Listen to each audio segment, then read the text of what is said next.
juntos, né? Baseado em Isaías capítulo 6, do versículo 1 ao versículo 8, nós colocamos esse tema: o que a tua glória fez comigo, né? Nós vamos falar do profeta Isaías, que teve uma grande experiência com o Senhor. Ele viu a glória do Senhor, e a vida do profeta foi completamente mudada a partir desse dia histórico e profético. E nós cremos também que quando nós experimentamos da glória de Deus, quando nós conhecemos o Senhor, quando nos aproximamos da presença de Deus, quando nós temos uma experiência com o Senhor, a nossa vida é completamente mudada. Com isso eu quero incentivar a igreja a não somente estar na casa do Senhor, a não somente vir à igreja, participar dos cultos, das células, das reuniões. Eu quero convidar a todos, quero desafiar a todos a experimentarem do Senhor, a desfrutarem da sua presença, a buscarem verdadeiramente um encontro com Jesus, com a pessoa de Cristo, com a glória do Senhor, porque a nossa vida é completamente mudada quando temos uma experiência com Deus. Eu trabalhei 2 anos, né?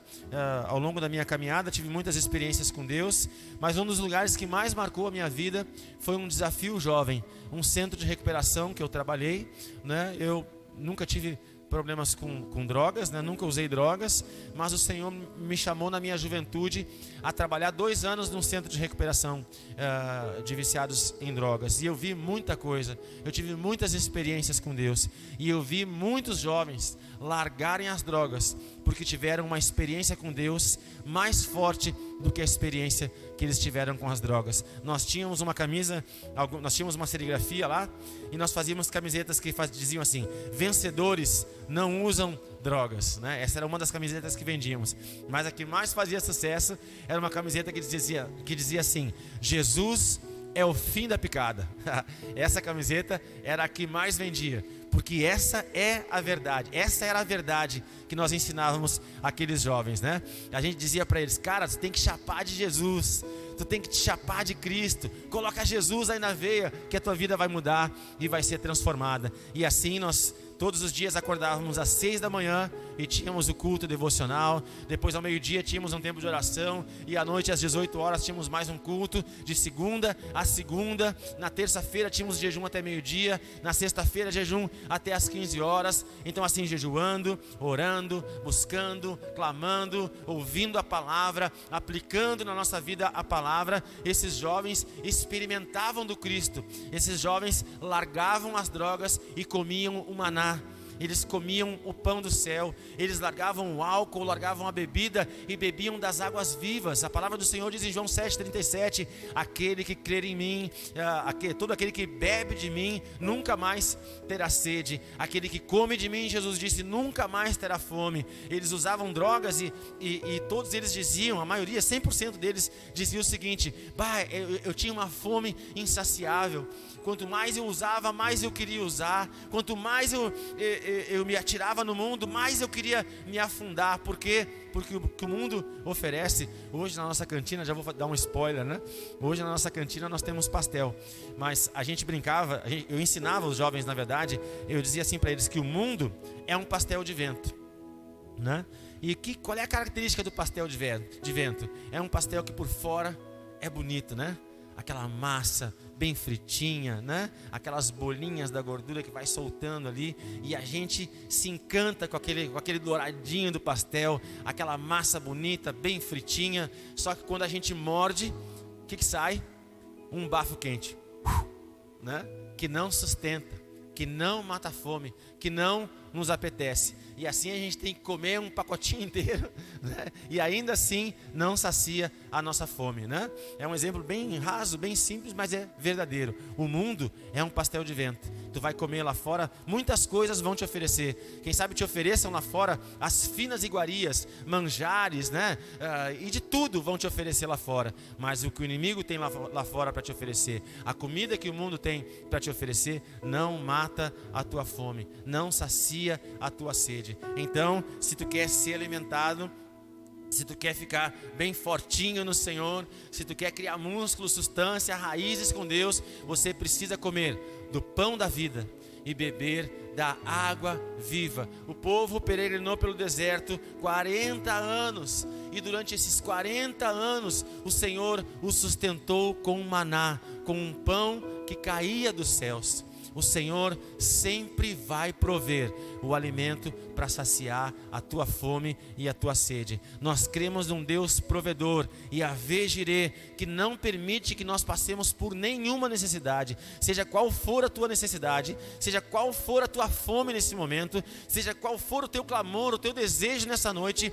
Com certeza, o Cristo, o Senhor dos céus, tem algo para derramar sobre a tua vida e te preencher e te saciar em nome de Jesus. Então o nosso tema nessa noite é isso: o que a tua glória fez comigo. Isaías teve a sua vida completamente marcada porque ele experimentou da glória de Deus. Ele teve uma epifania, ele teve uma visão, ele viu a glória do Senhor. Então que nessa noite os nossos olhos se abram para que nós também possamos ver a glória do Senhor e ter a nossa vida completamente transformada em nome de Jesus. Amém?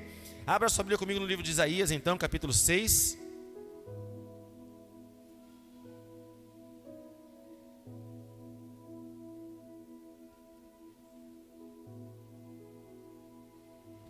Isaías capítulo 6, do verso 1 ao 8. Eu sou suspeito para falar, mas eu gosto muito desse texto. No ano em que o rei Uzias morreu, eu vi também o Senhor assentado sobre um trono, alto e exaltado, e o seu séquito enchia o templo.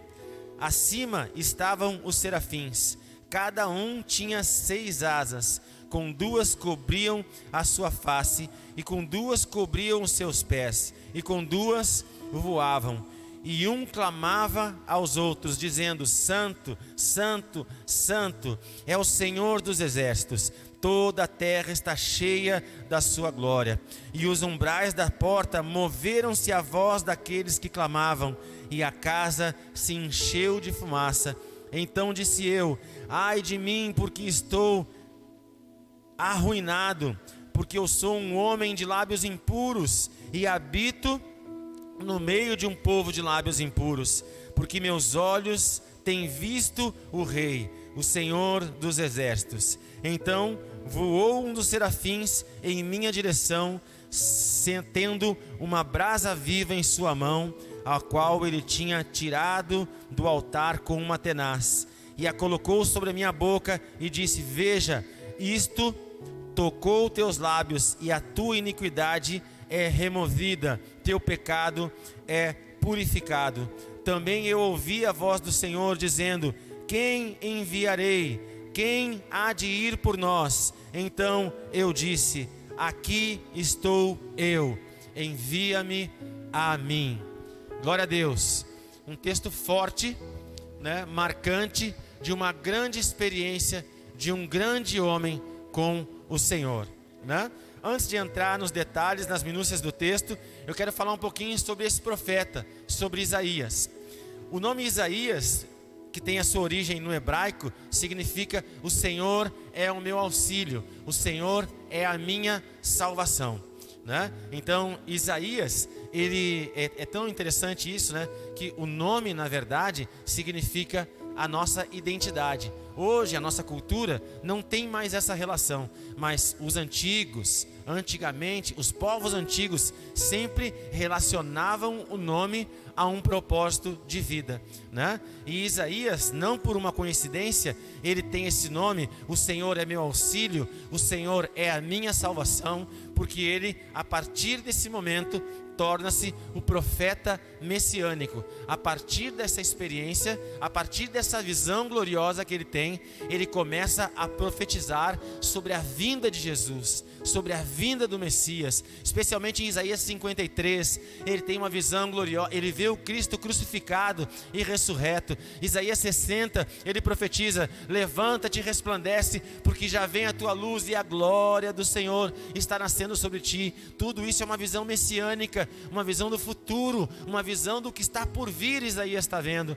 Isaías 61, ele profetiza: o Espírito Espírito do Senhor está sobre mim, Ele me ungiu, né? E esse texto de Isaías 61, o próprio Jesus declara, proclama esse texto em Lucas capítulo 4, quando ele entra no templo e diz: hoje se cumpre essa palavra. Os olhos, a vida de Isaías foi completamente transformada a partir do momento que ele tem essa visão. Queridos, eu acho que todos nós, né?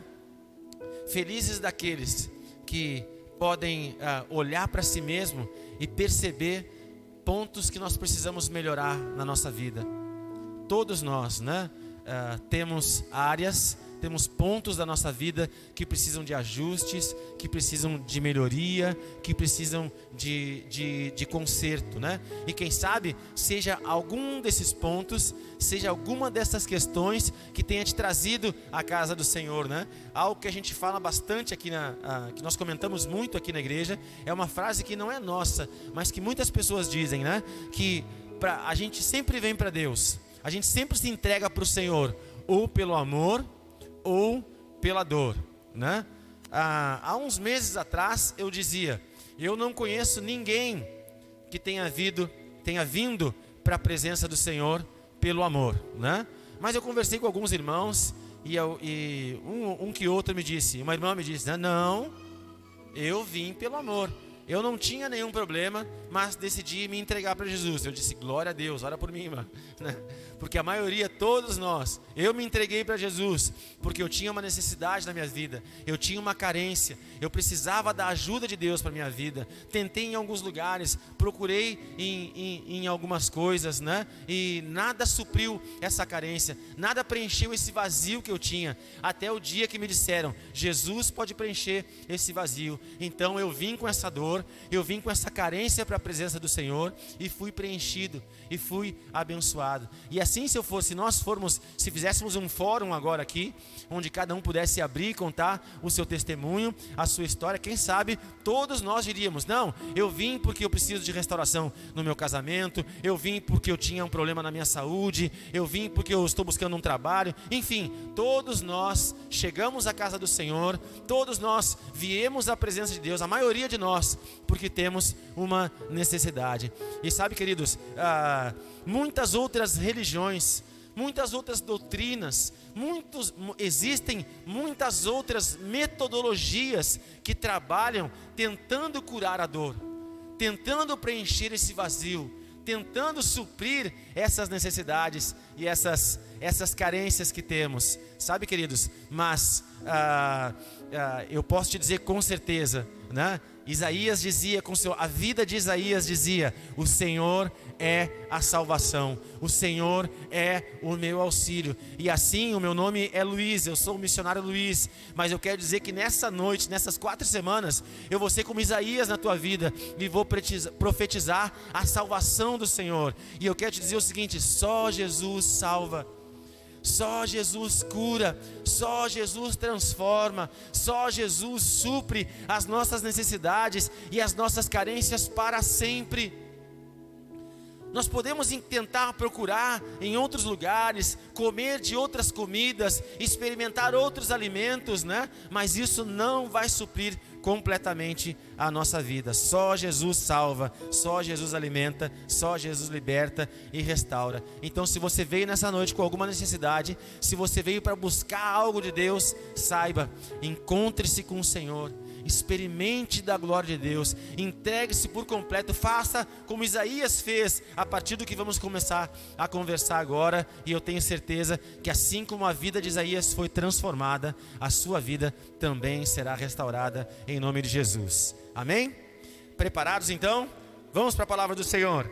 Versículo 1: no ano em que morreu o rei Uzias, eu vi o Senhor assentado num alto e sublime trono. Isaías, o Senhor é minha salvação, ele era um profeta que profetizava nos palácios. A história, a tradição diz que Isaías, ele tinha uma linhagem real, né? Isaías, ele era, a história diz que ele era sobrinho de Uzias, né? E então Isaías profetizou durante o reinado de muitos reis. O primeiro rei foi Uzias, depois Amazias, enfim, ele andou, Jeroboão, enfim, por muitos reis, ele passou por muitos reis, mas nesse momento ele andava ao lado do rei Uzias, que era o rei e seu tio também. Então, quem sabe, Isaías tinha um grande vínculo com esse rei. Além de ser um profeta estadista, de profetizar sobre a nação de Judá, de Israel e os povos inimigos, ele também tinha um vínculo com Uzias. E é por isso, quem sabe, que esse texto está dizendo: no ano em que morreu o rei Uzias, eu também vi o Senhor assentado no alto e sublime trono. Isaías começa a narrar esse texto através de uma morte, através de uma perda, através de uma fatalidade. E depois nós vamos conversar que tipo de fatalidade ocorreu nesse momento aqui. Mas no ano então que morre o tio de Isaías, no ano que morre o rei da nação, Isaías tem uma experiência gloriosa com o Senhor. Eu quero te fazer uma pergunta antes de seguir falando sobre essa questão de Isaías. Como tu reage diante das perdas e diante das dificuldades que tu tens na tua vida? Há uma tendência muito grande em cada um de nós, diante dos desafios, diante das perdas, da gente retroceder. Eu trabalho, eu sirvo ao Senhor desde os meus 17 anos, né? Essa não é a primeira igreja que eu cuido, né? Eu já tive ao longo dessa caminhada muitos discípulos, cuidei de muitos líderes, formei muitos líderes, né? E não há nada que desanime mais um líder, um discípulo, do que uma grande dificuldade, do que uma grande tribulação. O Senhor permite que nós passemos por algumas dificuldades, porque através delas Ele vai nos fazer crescer, Ele vai nos fazer avançar. Mas a dificuldade é o grande desafio. A dificuldade é o nosso tendão de Aquiles. A dificuldade é a nossa fragilidade. E também é a estratégia do inimigo para tentar nos afastar da presença do Senhor. As tribulações são uma ferramenta que o inimigo tenta se apoderar para nos afastar de Deus. Isaías era o profeta que andava no palácio, ao lado do rei, profetizando. Mas em um determinado momento, o rei morre, o seu tio morre, o seu amigo, quem sabe, morre. E Isaías tem uma grande perda na sua vida. Mas o texto está dizendo o seguinte: no ano em que morreu o rei Uzias, no ano em que morreu o meu parente, no ano que eu perdi um amigo, no ano em que o principal homem da nação morreu, eu vi o Senhor. Romanos 8:28 diz o seguinte: todas as coisas cooperam para o bem daqueles que amam a Deus e são chamados segundo o seu propósito. Querido, fique tranquilo, não se assuste, não desista, porque o Deus que está permitindo que tu passe por essa perda é o Deus que, se tu resistir e avançar e continuar seguindo em frente, é o Deus que vai revelar a sua glória para a tua vida. Amém? No ano em que morreu o rei Uzias, no ano em que eu tive uma grande perda, eu vi o Senhor. Sabe o que eu imagino acontecendo na vida de Isaías? O rei morreu, o seu tio morreu, o seu parente, o seu amigo morreu. Mas sabe o que ele faz? Na hora da perda, na hora do sofrimento, na hora da angústia, sabe o que ele faz? Ele vai buscar o Senhor. Na hora mais difícil da sua vida, ele, profeta, que tinha já uma certa caminhada com o Senhor, ele decide fazer o seguinte: Deus, eu estou sofrendo, Senhor, o meu peito está apertado. Trazendo bem para a nossa realidade, não é pecado sofrer, queridos, não é pecado chorar, não é pecado dizer para Deus: Senhor, eu estou passando por uma dificuldade, Deus, eu estou passando por uma luta. Não é pecado a gente chegar na presença do Senhor e dizer: Deus, está difícil, eu não sei como lidar com esse problema, eu não sei como lidar com essa dificuldade, mas Senhor, eu não desisto, eu não vou retroceder, eu não vou voltar atrás, eu vou continuar avançando. Senhor, fala comigo, revela-me a tua glória, mostra para mim quem tu és, me traz uma direção, me traz um alento. Só o Senhor tem a resposta. Eu tenho muitos amigos que já estiveram comigo e hoje não estão mais. E eu tenho 2 propósitos na minha caminhada ministerial: fazer novos amigos, ganhar novas pessoas para Jesus e também trazer de volta aqueles amigos que se perderam ao longo da caminhada. E hoje à tarde eu fui em busca de uma amiga, mandei uma mensagem para ela, um WhatsApp, e disse para ela o seguinte: querida, vem, tu mora aqui na Restinga mesmo, vem para cá, vem para perto. E aí ela me deu a resposta que 99,9% desses amigos que eu tento restaurar me trazem. E até os novos amigos que eu tento fazer me dão essa resposta: ah tá, quando der eu apareço. Tá bom, quando é que é os cultos aí? Terça, domingo? Tá bom, quando der eu apareço, né? Amém, que ela venha, que ela apareça. Mas aí eu segui falando: tá bom, mas aparece mesmo, se quiser eu te busco, te trago, te levo, te pego, te carrego no colo, enfim, eu dou um jeito de te trazer para a casa do Senhor. E aí no meio dessa conversa, ela me disse: posso desabafar contigo? E eu disse: claro que pode. E essa amiga que eu tento restaurar, trazer de volta, tomara que ela esteja nos assistindo, nós trabalhamos juntos por um tempo, né? Foram 2 ou 3 anos que nós trabalhamos juntos. E todos os dias nós íamos almoçar juntos. Nós congregávamos na mesma igreja e nós almoçávamos juntos. E quase todos os dias ela chorava no almoço: eu não aguento mais, está difícil. Que bom que o Senhor te colocou do meu lado, porque assim eu tenho alguém para desabafar, para chorar. Na época ela estava solteira e dizia: será que eu vou ficar solteira o resto da vida? Será que Deus não tem um marido para mim? Será que eu vou criar minha filha sozinha? Enfim, ela chorava, sofria muito, né? E eu dizia para ela, muitas vezes eu disse o seguinte para ela: irmã querida, eu não tenho a resposta, eu não tenho a solução, mas eu posso fazer o seguinte: vamos chorar junto. Eu vou chorar junto contigo porque eu não sei o que fazer, mas eu só sei de uma coisa: a gente não pode desistir. Vamos chorar junto aqui e uma hora o Senhor vai trazer a resposta. E o Senhor trouxe a resposta. Ela se casou em seguida. Mas, pulando esse processo, hoje ela disse para mim o seguinte: posso desabafar contigo, Luiz? Eu disse: pode. E ela começou a falar: tá muito difícil, os meus pais estão doentes, eu estou afastada. E assim ela começou a colocar uma série de dificuldades, de tribulações, de lutas que ela tem enfrentado. E ela disse assim para mim: e as lutas estão tão grandes que eu estou quase deixando de acreditar. Eu estou quase deixando de confiar em Deus. Estou até pensando, me desculpa, em partir para outros caminhos, procurar outras alternativas para a minha vida. Eu disse: por favor, não faz isso. Me dá só uma chance. Me dá só uma oportunidade de te mostrar que dá certo sim, que está difícil, mas se tu desistir vai ficar mais difícil. Vem comigo, por favor. E conversei um pouco com ela. Todos nós, diante das dificuldades, pensamos em desistir, pensamos em retroceder. Isaías perdeu um amigo, Isaías perdeu o tio, Israel perdeu o seu rei. Foi um momento difícil. Qual a perda? Qual a dificuldade? Qual momento tu tem vivido na tua vida? Qual luta tu tem passado e tem enfrentado? Querido, se eu retomasse o nosso fórum, cada um aqui, quem sabe de nós, poderia citar a sua dificuldade, a luta que tem enfrentado, né? E é algo em comum, algo que todos nós temos em comum aqui. Todos nós passamos, em algum momento da vida, passamos por dificuldades. Mas os testemunhos, eles surgem a partir do momento que nós enfrentamos as dificuldades. A Bíblia diz que o Senhor nos chamou para viver de fé em fé, de glória em glória. 2 Coríntios 3, versículo 18, Moisés dizia, de fé em fé, Paulo está falando sobre Moisés, né?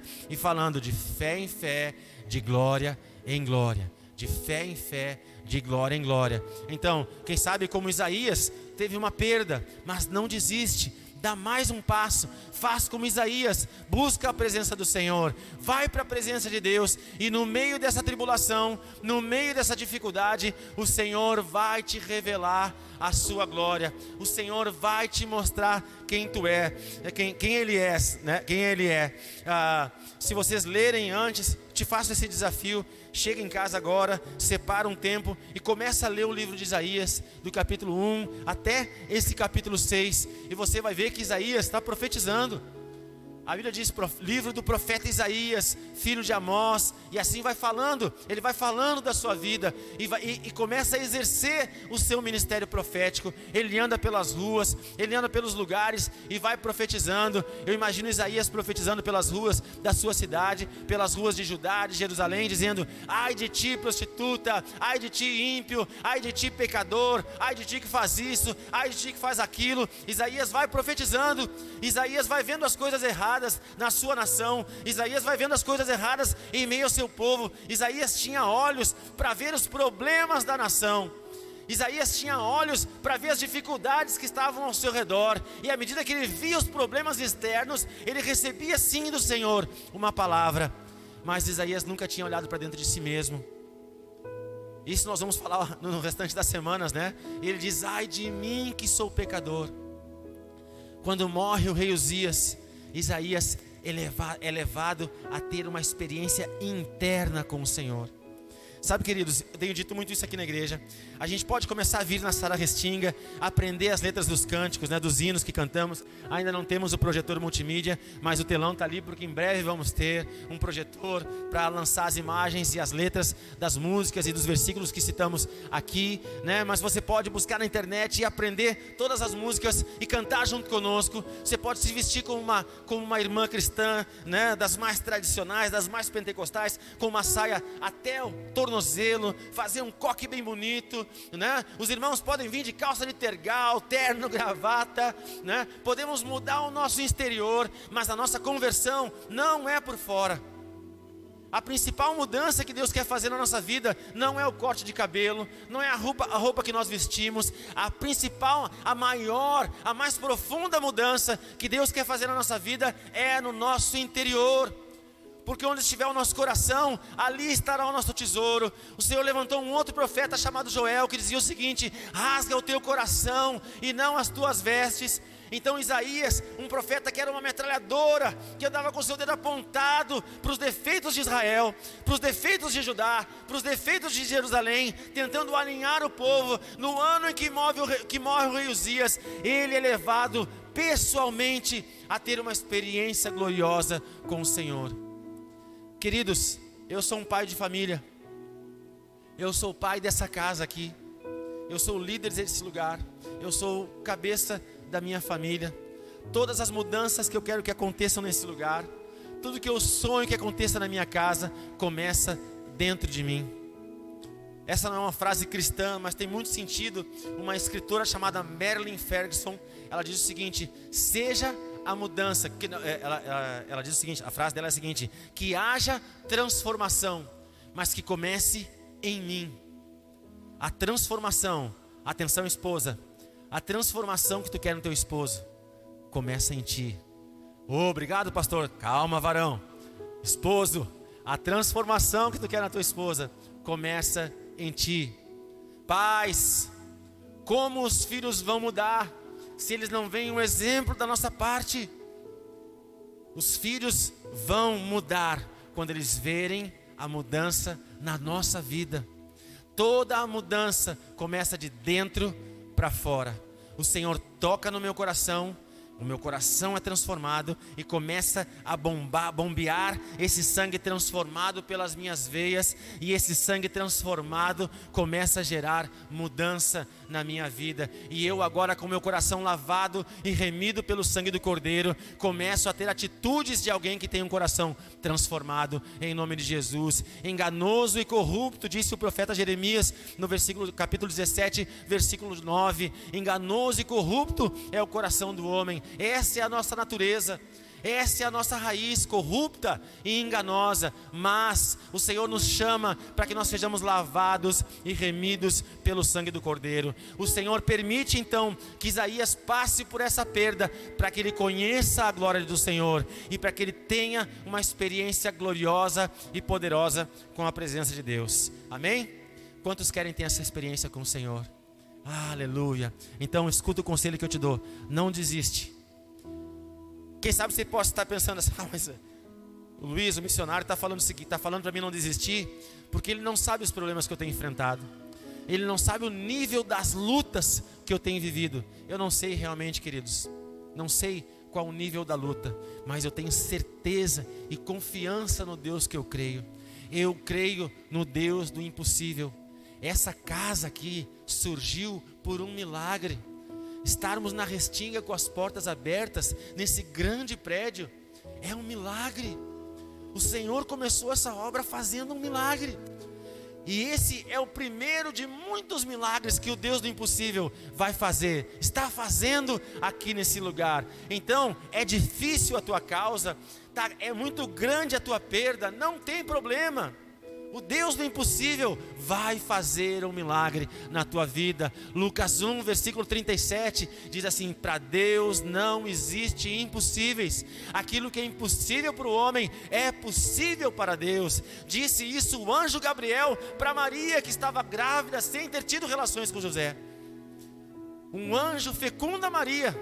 O Deus do impossível faz um milagre, algo sobrenatural, algo estranho e divino acontece na vida de Maria. E assim algo estranho e divino, algo poderoso da parte do Senhor vai acontecer na tua vida, se perseverarmos, se não desistirmos. No ano em que morreu o rei Uzias, Isaías viu a glória do Senhor.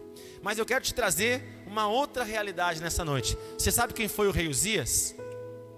Só anota para ler em casa, para a gente não perder muito tempo. 2 Crônicas, capítulo 26. Conta a história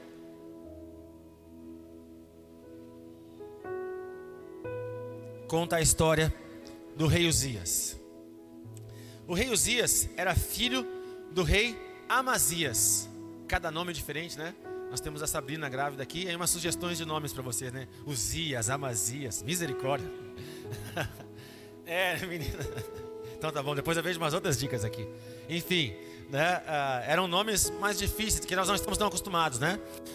Uzias era filho do rei Amazias. E Amazias morreu quando Uzias tinha 16 anos. E o povo aclama então esse jovem, esse menino de 16 anos, como rei de Israel. E você sabe o que significa o nome Uzias? Uzias significa: o Senhor é a minha força. E aí, mais um nome que indica a identidade de uma pessoa. Como um jovem de 16 anos vai assumir o reinado de uma nação? Somente reconhecendo que o Senhor é a sua força. E a Bíblia diz, lá em 2 Crônicas, capítulo 26, que Uzias busca o Senhor com toda a sua força, e o Senhor o levanta como um grande rei.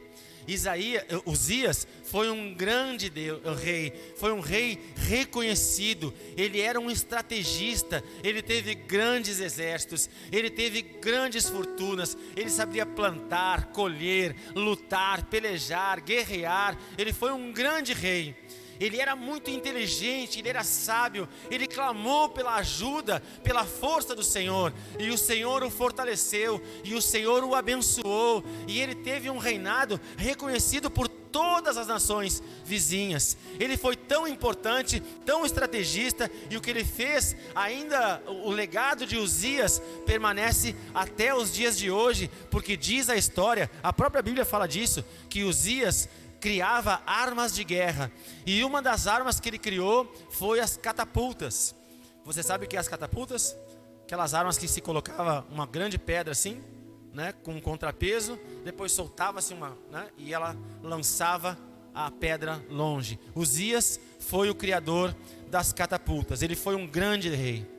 Ele foi um jovem que buscou o Senhor com toda a sua força. Mas a história conta que à medida que Uzias ia crescendo e ia sendo bem sucedido nos seus feitos, nos seus atos, a Bíblia diz que ele foi se orgulhando.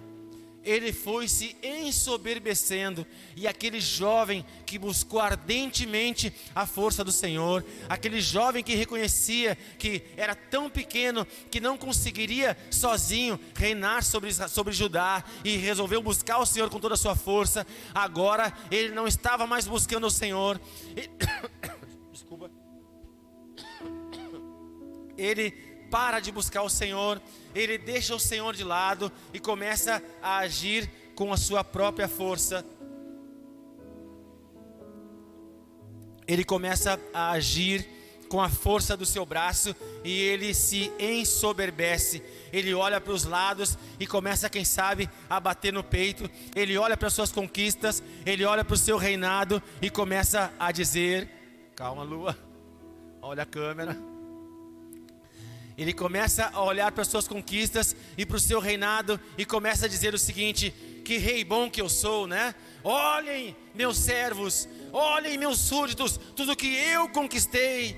Desde os meus 16 anos eu trabalhei, eu lutei, e olhem o que eu conquistei. Eu sou um grande rei, eu sou o melhor rei, eu sou o maior rei. E ele se ensoberbece, ele se enche de orgulho. Um pastor que eu seguia, hoje ainda sigo, ainda leio alguma coisa dele, pastor Silas Malafaia. Ele diz o seguinte: que orgulho é um autoconceito de si mesmo. Então uma pessoa orgulhosa é uma pessoa que se acha, e a soberba é um alto nível de orgulho. Então a soberba é o orgulho ao quadrado, né? E Uzias está se ensoberbecendo, ele está se achando aqui a última bolachinha do pacote, o último gole de Coca-Cola do deserto. Ele está se achando o maior, o melhor, o mais importante. E ele se acha, depois vocês vão ler em casa isso, ele se acha tão bom, tão importante, tão melhor do que os outros, que ele decide entrar no templo e oferecer sacrifícios ao Senhor. E ele pega um animal e entra no templo. E quando ele começa a se aproximar do templo, os sacerdotes se levantam e dizem o seguinte: Uzias, tu sabes, só o sacerdote pode entrar nesse lugar. Aqui não é o teu lugar.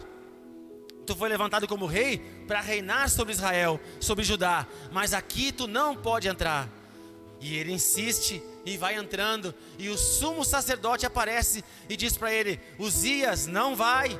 Aqui não é o teu lugar. O Senhor, o Deus que te fortaleceu, o Deus que te capacitou, o Deus que te trouxe até aqui, o Deus que te permitiu que tu reinasse todos esses anos, o Deus que te fortaleceu, que deu sabedoria, habilidade, inteligência para ti, o Deus que te fez ser quem tu é, Ele está te dizendo: não vai por aqui, não segue esse caminho, não anda por essa direção. Mas Uzias, cheio de si mesmo, cheio da sua própria glória, decide mesmo assim desobedecer ao Senhor, desobedecer aos sacerdotes, e ele entra no templo. Entrando num lugar onde só o sacerdote, onde só o sumo sacerdote pode entrar, a Bíblia diz que naquele mesmo momento que ele coloca o primeiro passo num lugar onde não deveria estar, ele fica completamente leproso. O orgulho levou aquele que começou tão bem. O Senhor é a minha força. Uzias buscou grandemente ao Senhor, começou muito bem. Quando eu era jovem, nesse centro de recuperação, a gente fez uma musiquinha. Nem vou cantar para vocês porque a melodia é bem simples, mas a letra é muito profunda até hoje. A letra dizia o seguinte: graça divina é começar bem, graça maior é persistir na caminhada certa, mas a graça das graças é não desistir nunca. Então, o sucesso não está simplesmente em começar bem. O sucesso está em chegar até o final, sendo fiel a Deus. Você pode dizer: bah, Luiz, bah, missionário, há 2 anos atrás, há 15 anos atrás eu ia na igreja, mas aí as coisas não deram certo na minha vida e eu desisti. Sim, queridos, isso não acontece só contigo, isso acontece com todos nós. Todos nós passamos por dificuldades. Em algum momento das nossas vidas, algumas coisas não dão certo. Mas isso não é motivo para que a gente desista. É motivo para que a gente persista né? Persista, insista e não desista. A Lua quer ficar aqui no altar com a gente, né? Glória a Deus. Uzias começou muito bem, mas ao longo do percurso ele se ensoberbeceu. Então, no ano em que morreu o rei Uzias, eu vi o Senhor assentado no alto e sublime trono. Uzias é um exemplo de uma pessoa que começa humildemente, mas termina cheio de orgulho e soberba. Uma pessoa que no momento da necessidade clamou ao Senhor com toda a força, mas bastou conquistar aquilo que queria, acabou desistindo. Você não conhece alguém que veio para a igreja? Eu sempre cito essa mesma história e vou continuar citando até o fim. Aquele irmão que chega perto da gente: Luiz, missionário, me ajuda porque eu preciso de um trabalho. E a gente ora, jejua, faz campanha, vigília e busca o Senhor junto com o irmão, e ele consegue o trabalho. No outro culto ele não aparece. Cadê tu, irmão? Não posso, estou trabalhando. Tá, mas é domingo. Sim, mas eu tenho que descansar para trabalhar segunda. E assim o irmão se afasta da igreja porque conseguiu o trabalho. Não são poucas as pessoas que fazem isso.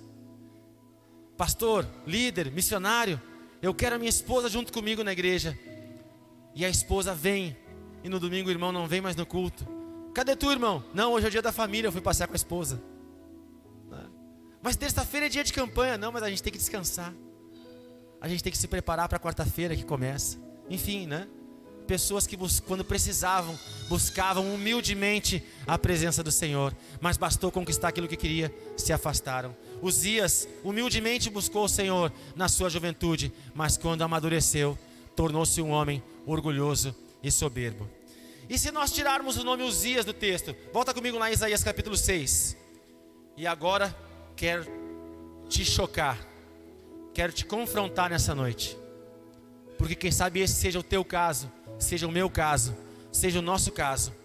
No ano em que morreu o rei Uzias, eu vi o Senhor assentado no alto e sublime trono. Agora tira a palavra rei Uzias, risca a palavra Uzias e coloca a palavra orgulho e a palavra soberba, e o texto ficaria assim: no ano em que morreu o orgulho, no ano em que morreu a soberba, eu vi o Senhor assentado no alto e sublime trono. A minha versão, a King James aqui, está dizendo o seguinte: no ano em que o rei Uzias morreu, eu também vi o Senhor. Então, no ano em que morreu a soberba, no ano em que morreu o orgulho, eu vi o Senhor. O orgulho, a soberba, é uma viseira que nos impede de ver a glória do Senhor. Um homem orgulhoso é um homem egoísta. Um homem orgulhoso é um homem que olha para si mesmo. Um homem orgulhoso e soberbo é um homem que não tem olhar para as pessoas que estão, não tem olhos para as pessoas que estão ao seu redor. Um homem orgulhoso é um homem narcisista. Um homem orgulhoso é um homem que está sentado no trono. Um homem orgulhoso é um homem que tem o comando da vida nas suas próprias mãos. Enquanto o comando da minha vida estiver nas minhas mãos, eu não verei a glória do Senhor. Eu estou falando homem, gênero, tá? Não quero dizer que só os homens são errados, porque existem muitas mulheres orgulhosas também. Existem muitas mulheres soberbas. Enquanto o ser humano estiver numa posição de orgulho, esse orgulho impede que a glória do Senhor nos alcance. Então, quem sabe Isaías, o profeta da metralhadora, o homem que tinha o dedo como uma espada, que andava apontando o dedo para as pessoas pelas ruas da sua cidade, dizendo: ai de ti, pecador, te converte, muda, te transforma, assim diz o Senhor, apontando para os problemas, para os defeitos dos outros. Também, quem sabe, tenha se tornado um homem orgulhoso, por viver nos palácios com o rei, por ter uma linhagem real. Ele olhava para as pessoas de uma forma diferenciada, mas no ano em que morreu o orgulho, no ano em que morreu a soberba, no ano que ele saiu do trono, ele conseguiu abrir os seus olhos e ver a glória do Senhor. A primeira coisa que precisa morrer na nossa vida, para que nós vejamos a glória do Senhor, é deixar de lado todo o orgulho, toda a vaidade, toda a soberba.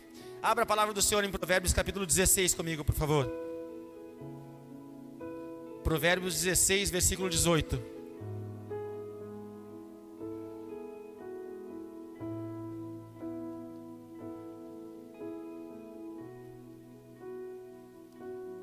Aleluia.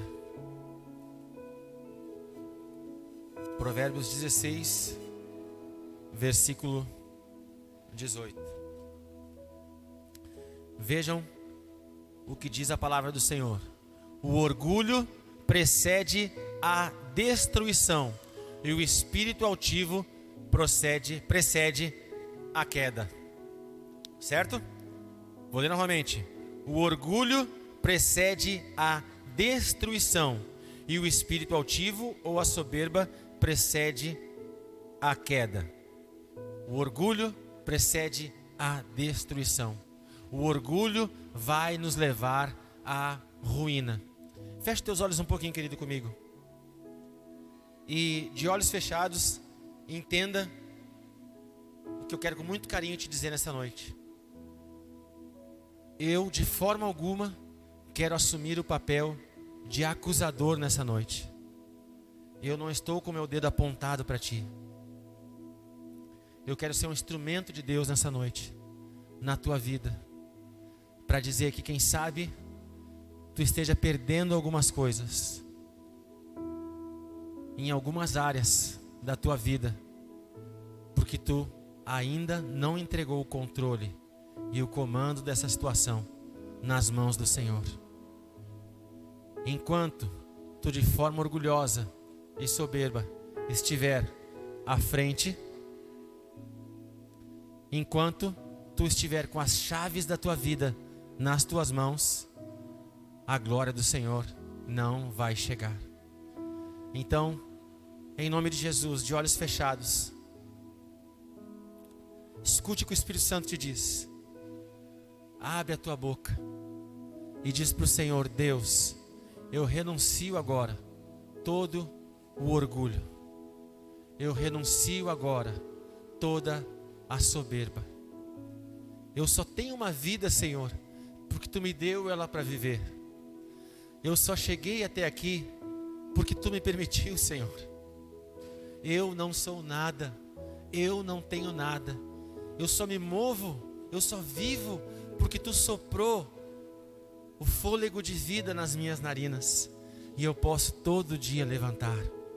Obrigado, Senhor, porque se tu decidir acabar com a minha vida agora, eu desfaleço, eu morro. Eu só vivo porque tu me permite viver. Não é pelo que eu tenho, pelo que eu posso, pelo que eu faço. É pela tua glória, é pelo teu Espírito Santo. Então, Senhor, me faz uma pessoa humilde nessa noite, para reconhecer que é por ti, por meio de ti e através de ti que eu vivo.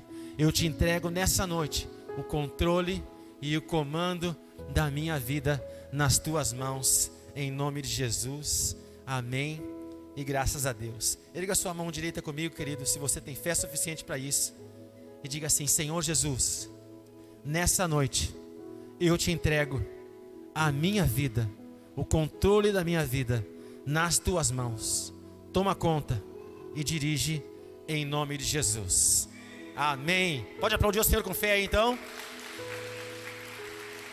Glória a Deus. Então, no ano em que morreu o rei Uzias, no ano que morreu o orgulho, no ano que eu deixei de lado a soberba, no ano em que a vaidade, no ano em que eu entreguei o controle da minha vida nas mãos do Senhor, eu vi a sua glória. No ano que eu tirei os óculos do orgulho, no ano em que eu tirei as bandanas, as viseiras que impediam que eu visse a glória do Senhor, no ano que a nuvem de orgulho e vaidade saíram diante dos meus olhos, eu vi a glória do Senhor. Amém? Aleluia. Entregue o controle e o comando da sua vida nas mãos do Senhor. Volta um pouquinho agora no capítulo 3 de Provérbios aí, e leia comigo. Provérbios capítulo 3, versículo 5. Glória, glória, glória. Glória, glória, glória. Provérbios 3, versículos 5 e 6. Confia no Senhor com todo o teu coração e não te apoies em teu próprio entendimento. Em todos os teus caminhos reconhece-o, e ele direcionará as tuas veredas. Vou ler novamente. Confia no Senhor com todo o teu coração, e não te apoies em teu próprio entendimento. Em todos os teus caminhos reconhece-o, e ele direcionará as tuas veredas. Entrega o teu caminho. Algumas versões de vocês aí, quem sabe, esteja assim: entrega o teu caminho, confia no Senhor e não te estriba no teu próprio conhecimento, né? O estribo é o apoio que nós firmamos o pé para subir no cavalo, né? Eu não entendo de cavalo, mas aprendi estudando a Bíblia o que é o estribo. Muitas vezes nós estamos firmados naquilo que a gente acha, naquilo que a gente sabe, né? Naquilo que a gente estuda. Eu trabalho não é um hospital, mas tem um ambiente hospitalar onde eu trabalho. E tem muitos médicos, né? Muitas pessoas formadas, mestres, doutores, né? E às vezes, por ter esse conhecimento, né, a gente acaba se achando mais, né, achando que sabe mais, achando que sabe menos. Isso nos impede um pouquinho, né?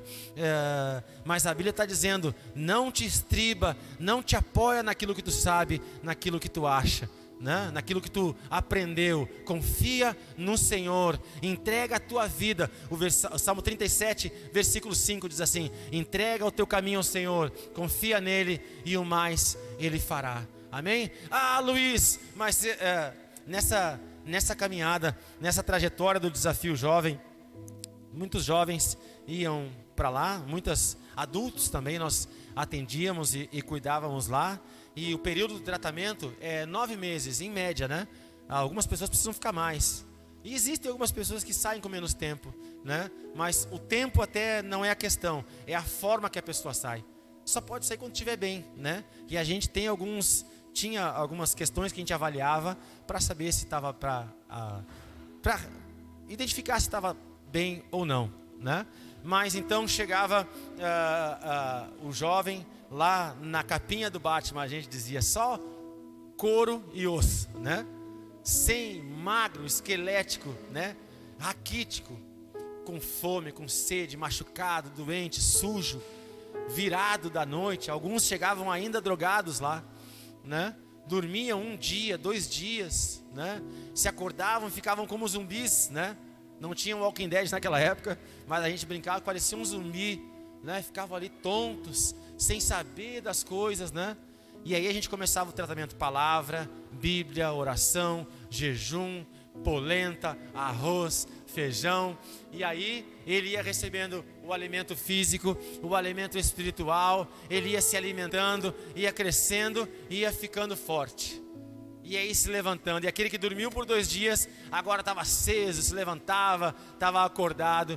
E assim que ele conseguia firmar as perninhas, assim que ele já tinha sangue suficiente para se levantar, infelizmente, alguns diziam o seguinte: eu tenho que ir embora, eu já estou bem, eu preciso ir embora. Mas calma, tu está 1 semana aqui, tu está 1 mês, recém começou o tratamento. Não, mas eu deixei a minha esposa, eu deixei os meus filhos, eu deixei o meu trabalho.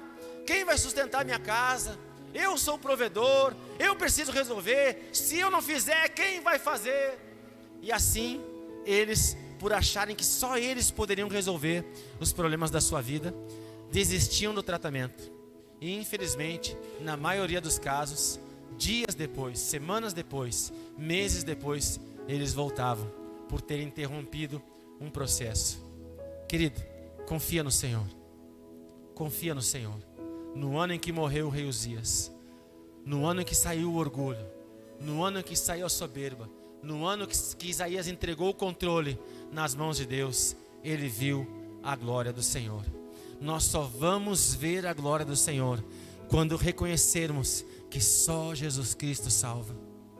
Quando nós, em meio aos problemas, em meio às dificuldades, reconhecermos que é o Senhor que tem a saída, que é o Senhor que tem a solução, que Ele é a provisão nas nossas vidas. Sabe, queridos, Jesus morreu e ao 3º dia ressuscitou.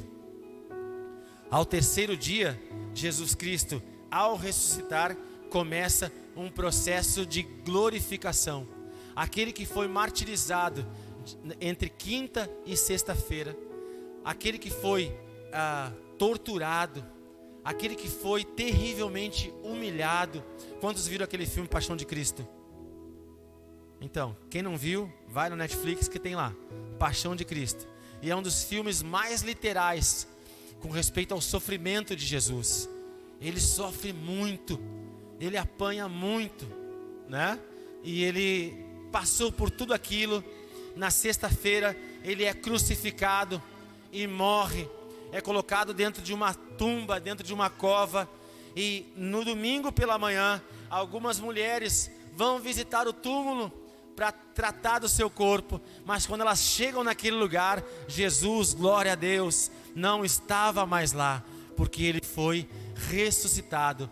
A partir de domingo, a partir da ressurreição, começa um processo de glorificação. Jesus tem o seu corpo glorificado e ele sai daquela cova e vai, a partir daquele momento, assentar-se novamente à destra de Deus Pai. Colossenses capítulo 3 diz o seguinte: se é que ressuscitastes com Cristo, buscai as coisas lá do alto, onde Cristo está assentado à destra de Deus Pai. Aquele que foi humilhado, aquele que sofreu, aquele que foi traído, enganado, né? Terrivelmente torturado e martirizado, agora está sentado à destra de Deus Pai. A morte levou Jesus à glória. Para que nós possamos receber a glória do Senhor nas nossas vidas, nós também precisamos passar por um processo de mortificação. A morte do eu, a morte daqueles pensamentos, daqueles preconceitos, daqueles paradigmas, daquela razão. Quantos de nós aqui achamos que sabemos, que temos a solução, que temos a saída, que temos as respostas? E em alguns casos até sabemos, porque temos experiências, né? A gente estuda um pouquinho sobre isso e tem muito conhecimento que é empírico, que a gente adquire ao longo da vida, vai aprendendo, vai somando experiências, né? Aqui o Marcos está nos visitando aqui hoje, né? O Marcos foi o homem que pintou essas paredes aqui, né? Porque tem certa experiência. Aprendeu com a vida a pintar, né? Então, amém, nós temos alguma experiência, mas sempre tem que haver espaço dentro de nós para aprendermos um pouco mais com o Senhor. Todos os dias o Senhor quer aperfeiçoar a sua obra nas nossas vidas, e que o Senhor nos guarde, nos livre de um momento da nossa caminhada onde nós nos assentemos no trono a ponto de achar que não temos mais nada para aprender, que não há mais nada que possamos conhecer, aprender e desfrutar do Senhor. Assim nos tornaremos como esse momento aqui. O Senhor vai nos levar a um processo de mortificação. A Bíblia diz em João 12:28 que se o grão de trigo não morrer, não dá fruto. João Batista dizia: convém que Jesus cresça e que eu diminua. Jesus morreu para ser ressuscitado.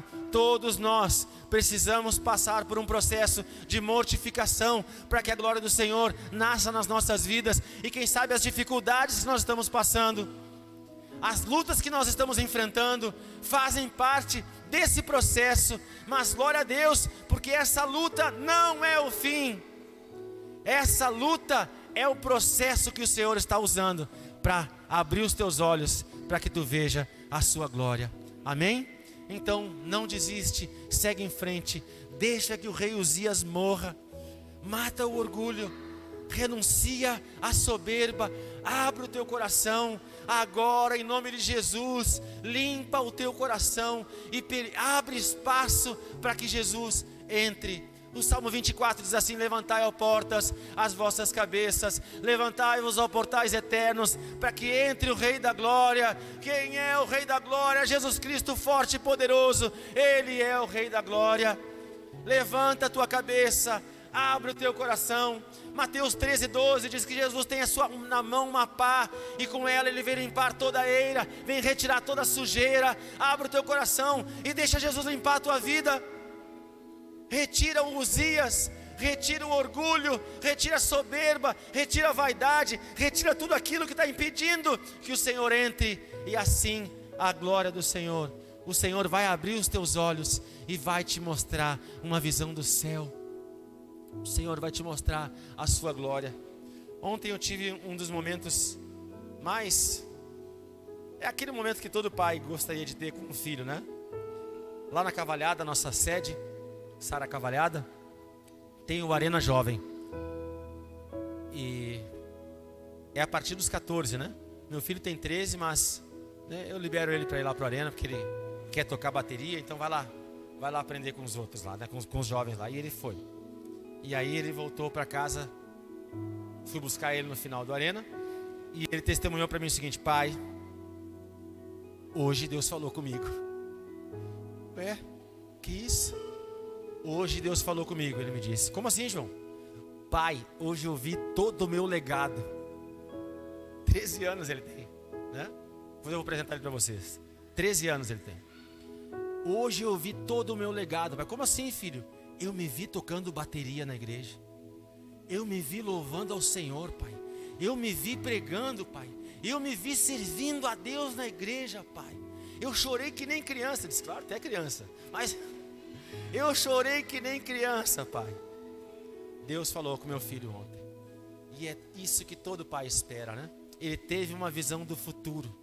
Ele teve uma epifania. Ele viu o Senhor assentado no alto e sublime trono. Ele viu a glória do Senhor. Pequenininho, teve uma experiência com o Senhor. A Bíblia diz que o reino de Deus é das crianças. No coração dele ainda não tem toda a maldade, quem sabe habite no meu coração, que me impeça de ver algumas coisas que ele já pequeno vê, né? Que o Senhor transforme os nossos corações nessa noite. Que o Senhor toque nos nossos corações e nos dê um coração de uma criança. Arranque de nós a maldade, a mentira, a vaidade, o orgulho, a soberba, o pecado. Que o Senhor limpe o nosso coração e abra os nossos olhos para que possamos ver a sua glória. Amém? O que a glória do Senhor fez comigo?